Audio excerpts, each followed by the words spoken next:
আসসালামু আলাইকুম। নিজেদের মাটিতে এমন নাকানি চুবানি খেতে হবে অস্ট্রেলিয়াকে, আমার মনে হয় ঘুণাক্ষরেও কেউ বুঝতে পারেনি। সত্যি ভাবা যায় না, মানে যেভাবে পর্যদুস্ত হচ্ছে অস্ট্রেলিয়া এবং এই টেস্টটা যে তারা হারতে চলেছে তৃতীয় দিন শেষে সেটা পরিষ্কার। অর্থাৎ চালকের আসনে কিন্তু টিম ইন্ডিয়া, এবং এই চালকের আসনে ইন্ডিয়া থাকার পেছনে অনেকেরই বড় বড় ভূমিকা আছে। তবে সব থেকে বড় প্রশান্তির জায়গা মনে হয় বিরাট কোহলির সেঞ্চুরির জায়গাটা। সত্যি দুর্দান্ত এক সেঞ্চুরি করে নট আউট ছিলেন বিরাট কোহলি। আর সকালের যে শুরুটা সেখানে তো জাসওয়াল যা করলেন, 161 রানের এক দুর্দান্ত অনবদ্য ইনিংস খেলেছেন জাসওয়াল। রাহুল সেঞ্চুরিটা মিস করেছেন, 77 করেছেন। তবে সবার নজর যেদিকে ছিল কিং কোহলির দিকে, সেই কোহলি শেষ পর্যন্ত রানে ফিরেছেন।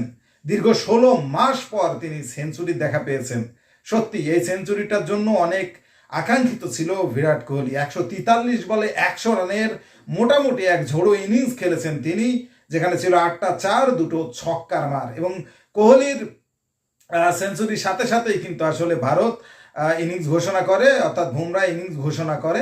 এবং তারপরে কিন্তু অলরেডি অস্ট্রেলিয়ার 3টে উইকেট পড়ে যায় মাত্র 12 রানের মধ্যে। সেখানেই খেলার সমাপ্তি হয় তৃতীয় দিন শেষে। আজকে যদি আর 20টা ওভার খেলা হতো, মনে হয় ম্যাচের ফলাফলটা আজকেই রেডি হয়ে যেত।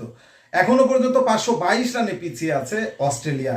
ভয়াবহ একটা বিপর্যয় আসলে। এবং পার্থের মাঠ এত পরিচিত অস্ট্রেলিয়ার, সেই প্রত্যেকটা প্লেয়ারই হয়তো জন্মের পর থেকেই সেই মাঠের আশপাশ দিয়ে আনাগোনা, এই মাঠের পরিবেশ সব কিছুই কিন্তু তারা জানে। কিন্তু সব কিছুই, অর্থাৎ পার্থের 22 গজ যেন একেবারেই অপরিচিত অস্ট্রেলিয়ানদের কাছে। কোনোভাবেই আসলে তাদের ফেভারে কোনো কিছুই কাজ করছে না, না বোলিং না ব্যাটিং।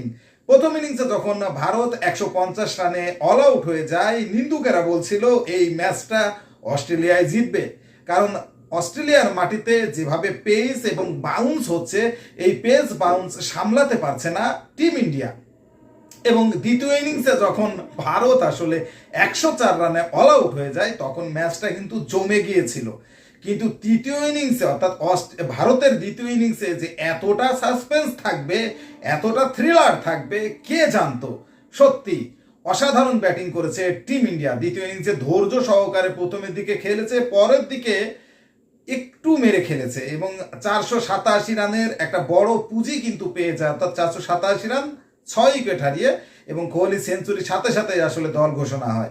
তার আগ পর্যন্ত ওই যে বলছিলাম, জাসওয়াল এক বিধ্বংসী ইনিংস খেলেছেন, 161 রানের অনবদ্য এক ইনিংস খেলেছেন। দুর্ভাগ্য যে ডাবল সেঞ্চুরিটা সে করতে পারেনি।